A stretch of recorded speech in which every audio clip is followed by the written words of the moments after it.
Jai Hind everyone, welcome you all to Force Defense Academy. Today I will be discussing about South China Sea. देखिए south China सी इतना disputed reason रहता है, मतलब China हमेशा उसके ऊपर क्लेम करने की बातें करता है। आसपास वाले देश है वो बोलते हैं हमारा रीजन है, हमारा रीजन है। वहाँ पे कई सारे आइलैंड्स है जहाँ पे चाइना ने अपना कंट्रोल इस्टेब्लिश कर लिया है।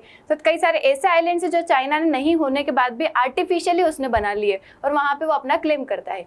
ये यूएन क्लोज तक भी गया मामला कि मतलब चाइना वहाँ पे इलीगली वहाँ पे उस एरिया को क्या कर रहा है, कंट्रोल कर रहा है, लेकिन फिर भी उससे कोई सॉल्यूशन नहीं निकला। तो हम देखेंगे कि साउथ चाइना सी कौन सा एरिया है, कहाँ लोकेशन है इसकी, क्यों इतना सिग्निफिकेंट है, मतलब चाइना क्यों कोशिश कर रहा है कि इस जगह पे मैं अपना कंट्रोल बना लूँ, और मतलब क्या डिस्प्यूट है इससे रिलेटेड सारी चीज़ों के बारे में देखेंगे। पहले हम लोकेशन देखते हैं। देखिए क्या है हमारा पूरा साउथ चाइना सी, चाइना के साउथ में लोकेटेड है ये, इसलिए इसका नाम साउथ चाइना सी है।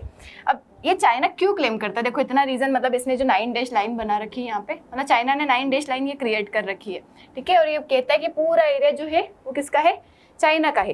ये ऐसा क्यों कहता है, क्योंकि ये उसका जो 1947 का जो मैप था, मतलब कहता है कि जब 1947 का जो मेरा मैप था उसके अंदर ये जो पूरा एरिया है ना, ये चाइना के अंडर में हुआ करता था। ऐसे तो हम भी हमारे देश का बता सकते हैं कि हमारा देखो 1930s का मैप है, 1935 का, हमारा भी भारत कितना बड़ा हुआ करता था, लेकिन हम चाइना जैसे नहीं है।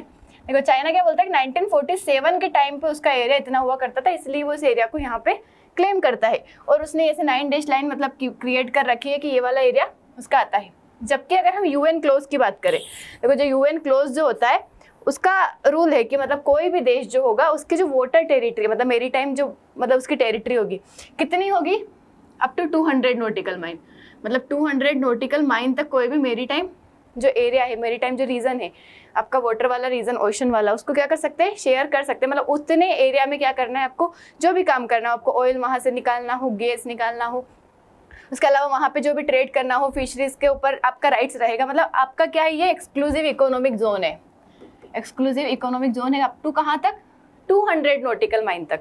बट चाइना तो पूरा ही क्लेम करता है 200 नॉटिकल माइल। तो छोड़ो, इधर से फिलीपींस बोलता है इधर वाला आइलैंड उसका है, इधर से ब्रुनेई बोलता है आइलैंड मेरा है, मलेशिया बोलता है मेरा है, वियतनाम बोलता है मेरा है। हाँ मतलब अगर हम देखें तो इन देशों की लड़ाई, मतलब इन देशों का डिस्प्यूट इतना ज़्यादा नहीं जितना चाइना यहाँ पे इतना ज़्यादा क्लेम करता है। इसका क्या रीज़न है कि मतलब चाइना इस रीजन को मतलब क्लेम करता है, मतलब इस जगह पे अपना इतना बड़ा कंट्रोल बनाना चाहता है, वो भी हम देखेंगे। उसके पहले देख लीजिए बॉर्डर किस किस से शेयर कर रहा है ये। सबसे पहले अगर हम देखें, देखो चाइना हो गया, उसके बाद इधर वियतनाम, इधर Malaysia, Brunei, Philippines and Taiwan, इतने देश जो है इस पे क्या करते हैं, बॉर्डर शेयर करते हैं। किसके साथ, साउथ चाइना सी के साथ। और अगर आप देखेंगे तो इधर हमारी जो स्ट्रेट ऑफ मलक्का है वो क्या हो रही है, कनेक्ट कर रही है हमारे इंडियन ओशन को साउथ चाइना सी से, जो कि ट्रेड का बहुत बड़ा रूट है। हमने जब इंडियन ओशन रीजन पढ़ा था तब भी मैंने बताया था स्ट्रेट ऑफ मलक्का का क्या सिग्निफिकेंस है, इंडिया का कितना ज़्यादा ट्रेड इस रूट से पास होता है। और नॉट इवन इंडिया, मतलब जितनी भी साउथ अफ्रीकन नेशंस है, मतलब अफ्रीका के नेशंस हो गए, मिडिल ईस्ट के नेशन हो गए, वहाँ से जो भी ऑयल आता है, जो भी क्रूड ऑयल, पेट्रोलियम प्रोडक्ट है, फिर जो भी मटेरियल उधर से आता है वो सारा किधर से एक्सपोर्ट इम्पोर्ट होता है, वाया स्टेट ऑफ मलक्का, और इधर साउथ चाइना सी होकर ही चीज़ें जाती है। तो ये मतलब अराउंड 55% जो ट्रेड है इंडिया का उसके लिए इंपॉर्टेंट रोल प्ले करता है। तो अब देख लीजिए मतलब कितना ज़्यादा जरूरी है। यहाँ देखे तो वेस्टर्न पैसिफिक ओशन मतलब वेस्ट पैसिफिक में आ जाता है। बाउंड्री अगर देखोगे तो किससे शेयर करते हैं, China, Taiwan, Philippines, Malaysia, Indonesia, Brunei and Vietnam, इन सबसे क्या करता है, बॉर्डर शेयर करता है।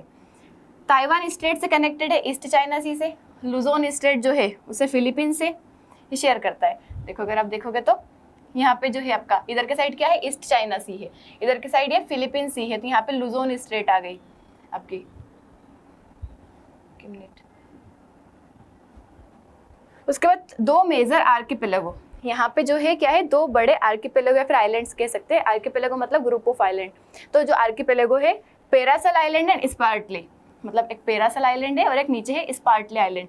मतलब इन जगह पे क्या है, ये जो है मतलब काफ़ी ज़्यादा इम्पोर्टेंट है। यहाँ पे मतलब ये फिलीपींस बोलते हैं इधर वाला पार्ट इसका है, इधर से वियतनाम बोलता है मेरा है, जबकि कंट्रोल कर लिया है यहाँ पे चाइना ने। वैसे ही स्पार्टले आइलैंड का भी है, नीचे वाले देश बोलते हैं हमारा है, लेकिन कंट्रोल कर लिया है वहाँ पे चाइना ने। इसलिए यहाँ पे चाइना के कई सारे डिस्प्यूट्स चलते ही रहते। फिलीपींस के साथ अभी लड़ाई हो गई थी, वियतनाम का शिप उसने उल्टा कर दिया था, थोड़े 2020 के टाइम पे है, जब वहाँ से रिजर्व लेके जा रहे थे, मतलब ऑयल निकाल के।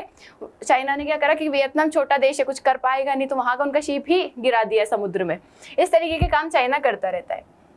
क्लाइमेट देखिए हमारा जो मानसून है, वेदर वेदर जो है यहाँ का लार्जली कंट्रोल होता है मॉनसून से, और यहाँ का रीजन बहुत इंपॉर्टेंट रोल प्ले करता है हमारे मॉनसून को बनाने में। उसके बाद मेजर पोर्ट्स अगर आप देखेंगे तो हांगकांग पोर्ट हो गया, सिंगापुर, कोशियांग हो गया इन सदर्न ताइवान, ये सारे क्या इंपॉर्टेंट पोर्ट्स है।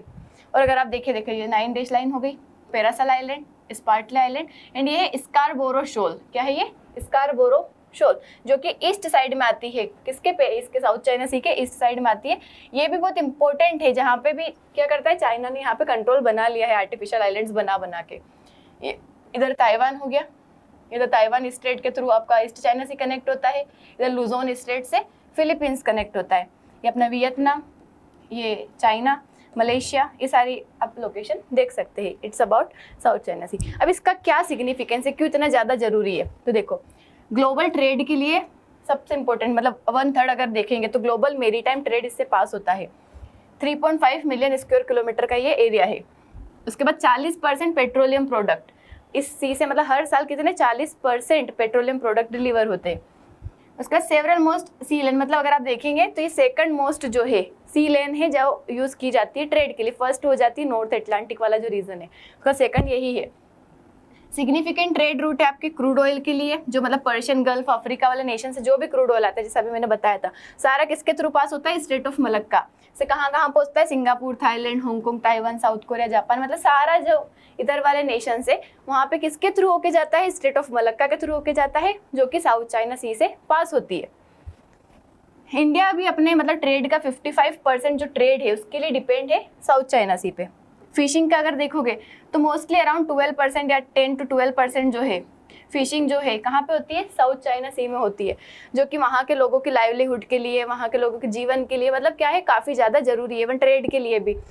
तो इतना ज़्यादा सिग्निफिकेंस है इस जगह का, इसलिए चाइना कंट्रोल करना चाहता है कि अगर उस जगह पे मतलब क्या कर ले, खुद का ऑटोनोमस, मतलब वहाँ पे खुद का कंट्रोल कर ले, किसी और को शेयर ना करने दे। तो चाइना के कई सालों तक, मतलब आगे के आने वाले कई सालों तक पेट्रोलियम की कमी खत्म हो जाएगी, गैस जो है नेचुरल गैस जो रहती है वो उसकी रिक्वायरमेंट पूरी हो जाएगी, मतलब उसे आगे आने वाले टाइम पे चिंता करने की जरूरत ही नहीं रहेगी अगर वो उस एरिया पे क्या कर लेता है, कंट्रोल कर लेता है। इसलिए वो चाहता है।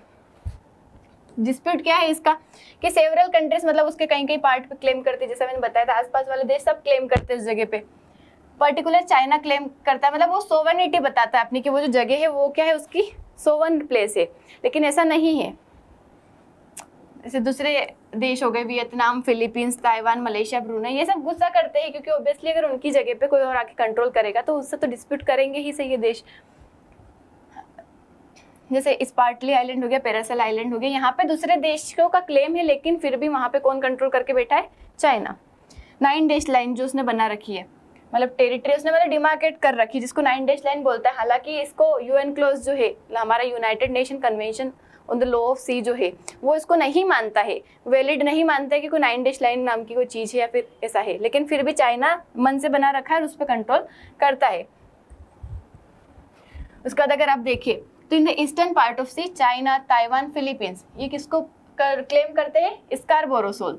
स्कारबोरो शोल अभी जो आपको बताई थी मैंने, ईस्टर्न पार्ट जो हो गया साउथ चाइना सी का, उस पर तीनों क्या करते हैं, क्लेम करते हैं। लेकिन 2012 से कौन कंट्रोल करके रखा है वहाँ पे, चाइना, क्योंकि चाइना क्या है, एक बड़ी इकोनॉमी है, बड़ा देश है, दूसरे देशों को मतलब दबा देता है एक तरीके से, उनकी बातें नहीं मानता और वहाँ पे कंट्रोल कर लेता है चीज़ों को।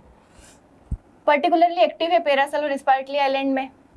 जैसे कि अभी हमने देखा आर्टिफिशियल आइलैंड उसने अराउंड 3200 एकड़ के क्या बना लिए, आर्टिफिशियल आइलैंड क्रिएट कर लिए और वहाँ पे रहता है। इवन उसने जैसे एयरक्राफ्ट कैरियर टाइप का रहता है ना, ऐसा मतलब आइलैंड बना लिया, वहाँ पे कोई भी एयरक्राफ्ट लैंड कर सकता है, उड़ सकता है, वैसा उसने अपनी मिलिट्री को वहाँ पे एक तरीके से इस्टेब्लिश कर लिया इस रीजन में।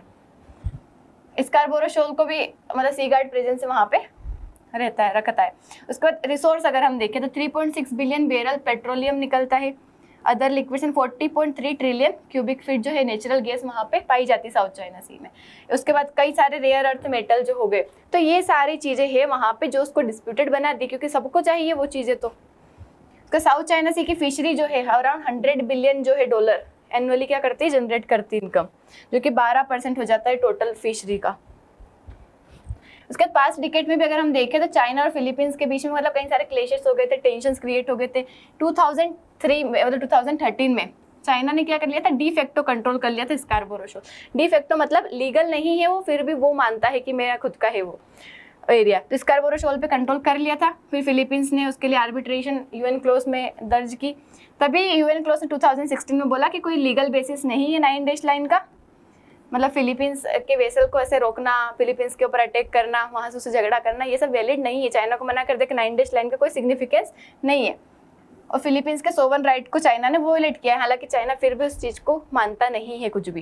देखो यूएन क्लोज के अंदर क्या होता है कि 12 नॉटिकल माइल, जैसे मैंने पहले भी आपको बताया था बाउंड्री वाले बॉर्डर मैनेजमेंट वाली वीडियो में, कि 12 नॉटिकल माइल तक एरिया जो रहता है आपका टेरिटोरियल सी रहता है। वही 24 नॉटिकल माइल तक, मतलब आपके कोस्ट से 12 नॉटिकल माइल तक टेरिटोरियल सी, 24 नॉटिकल माइल तक कंटिजियस जोन, और वहीं से 200 नॉटिकल माइल तक क्या होता है आपका एक्सक्लूसिव इकोनॉमिक जोन होता है, जहाँ तक आप फिशरी, ऑयल, ट्रे, मतलब जो भी आपका रिसोर्सेस है, मिनरल्स है, मेटल से निकालने का काम, एक्सट्रैक्ट करने का काम कर सकते हैं।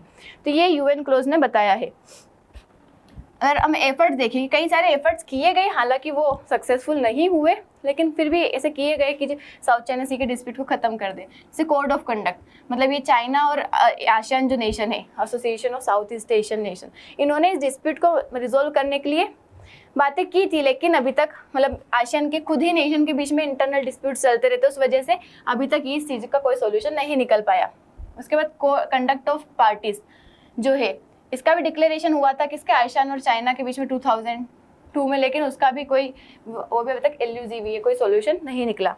आर्बिट्रल अगर हम देखें तो 2013 में फिलीपींस ने आर्बिट्री प्रोसीडिंग्स की थी, कहाँ पे, यूएन क्लोज में, कि चाइना ऐसे गलत इलीगली तरीके से कंट्रोल कर रहा है, हमारे शिप को उसके साथ लड़ाई कर रहा है, गिरा रहा है, ऐसी चीज़ें उसने वहाँ पे यूएन क्लोज में किया था। तभी चाइना, मतलब यूएन क्लोज ने बोला कि ये गलत चीज़ है, चाइना को नहीं करना चाहिए, फिर भी चाइना उनकी बातों को नहीं मानता है और वहाँ पे अभी भी अपनी अथॉरिटी इस्टेब्लिश करके बैठा हुआ है। तो ये सब था, हमने देखा साउथ चाइना सी के बारे में। अगर हम देखें, देखो इंडिया अपनी धीरे धीरे क्या कर रहा है, यहाँ पे प्रेजेंस इस्टेब्लिश करने की कोशिश कर रहा है।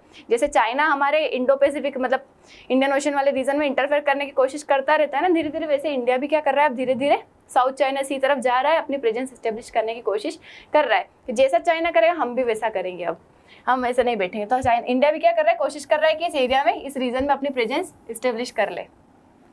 देखो इंडिया को क्या करना चाहिए, जैसे म्यांमार में तो रोड बना ही रहा है, अब उस रोड को थोड़ा लाओस, वियतनाम से करके यहाँ तक ले आए, तो उससे क्या हो जाएगा, ये अपनी जो यहाँ पे क्या कर लेगा, इस्टेब्लिश हो जाएगा इंडिया की प्रेजेंस साउथ चाइना सी में, ताकि एक तो चाइना पर निगरानी रख पाएगा और ध्यान भी रख पाएगा इस जगह का। इवन ये जो आसपास वाले देश है ना, इनको भी थोड़ा क्या करना चाहिए कि ये छोटे देश है, ये चाइना के साथ मतलब नहीं लड़ सकते पूरी पावर के साथ, क्योंकि चाइना इनको हरा देगा, तो इनको हेल्प लेनी चाहिए। मतलब ये कभी भी जैसे ऑयल रिजर्व को निकालने जाते हैं, ऑयल निकालने जाते हैं, चाइना अटैक कर देता है इनके ऊपर, नहीं करने देता है, नहीं निकालने देता है, तो इनको हेल्प लेनी चाहिए बड़े देशों की।